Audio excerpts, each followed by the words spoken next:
Lung cancer एक काफ़ी common cancer है, काफ़ी डेंजरस कैंसर है। इसके इम्पोर्टेंट लक्षण या सिम्टम्स क्या हैं?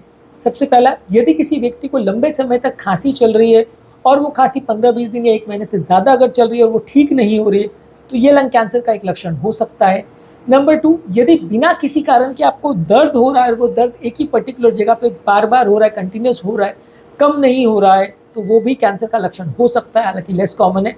नंबर 3, अगर किसी व्यक्ति को सांस फूल रही है बिना किसी कारण के, कोई और क्लियर कट रीज़न नहीं है और सांस बहुत ज़्यादा फूल रही है, बढ़ते जा रही है सिम्टम्स, तो वो लंग कैंसर का सिम्टम हो सकता है। इसके अलावा नंबर 4, यदि किसी व्यक्ति को खांसी में अगर ब्लड आता है यानी हेमोप्टासिस होता है, तो वैसे व्यक्ति को डेफिनेटली लंग कैंसर के लिए जाँच करवानी चाहिए। इसके अलावा यदि किसी व्यक्ति को बहुत ज़्यादा कमज़ोरी हो रही है, बहुत ज़्यादा सुस्ती हो रही है, तो वैसे व्यक्ति को भी लंग कैंसर का साइन हो सकता है।